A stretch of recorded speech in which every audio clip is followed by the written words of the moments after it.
Howdy folks, this is Just Row at Metcalf Mills. We used to do something around here called Story Time Tuesday. Today I'm going to give you a story. I first heard this from Bill Landry.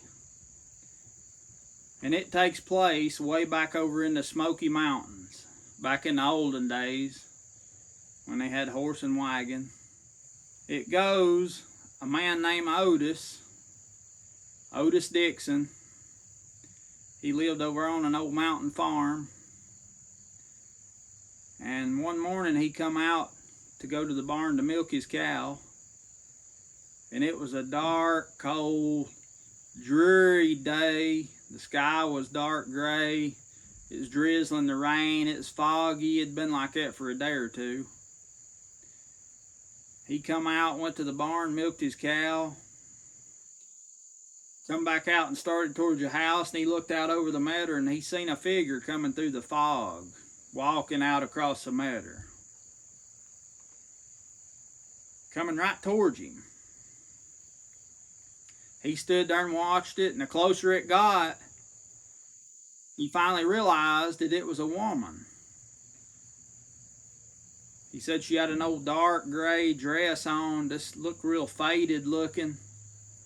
She just walked right up to him out of the fog. He said, "Ma'am, can I help you?" He said she never said a word one. She just pointed at his milk bucket. So he gave her a little milk, and she turned around, went right back off, and faded right back into the fog where she come from. Well, he didn't think too much about it, although it was strange. He went on to the house, took his milk, and next morning he went and milked, come back out and started back and looked, and here, the same thing. Here she come again, coming through the fog across the meadow. Same thing. She didn't say a word. She walked up to him. He said, "Ma'am, can I help you?" She pointed at that milk bucket. He gave her a little milk, and she turned around and was gone. Well, the third morning, same thing happened, and this started getting to him. It started bothering him. He thought, there's something going on here, and I need to get to the bottom of it.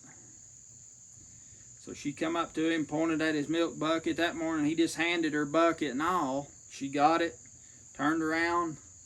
He started following her. He said it was all he could do to keep up with her through the fog. She went down through the field, across some woods, past some other farms to a cemetery out there. Walked through the gate of the cemetery right up to a fresh grave that had just been covered a few days before that, and she walked up to that grave, and she was standing there, and Otis was watching her, and all of a sudden she just faded out, just disappeared, gone. Well, that scared old Otis to death. Scared him bad. He turned around, took off running, run down the road and found a buddy of his, Kylie Eller, and he told Kylie what had happened, and they decided they was going to have to investigate and figure out what was going on there. So they got them a shovel apiece and took off towards the cemetery and got up there, and they walked up to that grave where this woman disappeared at, and it was a grave. It had been a woman that had died of the fever. Her and her little baby had died of the fever about 4 days before that. And so they set in digging. They started digging, and they got down pretty close to where the coffin was at, and one of them said, "Listen, did you hear that?" They started listening. They could hear a very faint, like a baby crying. So they really took off digging then. They dug all that dirt out there. They could get the lid off of that coffin. They pulled the lid off of it, and there laid that woman that had come to see Otis the last 3 mornings. She had a baby in her arms, and that little baby was crying, just barely alive. And they got the baby out there, and Otis was looking around. He looked down, and right there beside of her in the coffin was Otis's milk bucket. And they still say on certain nights, back in the Smoky Mountains, back in them hollers and hills, When it's late in the evening and it's dark and gray and dreary and cold, you can still sometimes hear that mother's crying for her baby. This is Justro at Metcalf Mills, not too far away from the Smoky Mountains. I look forward to seeing you next time.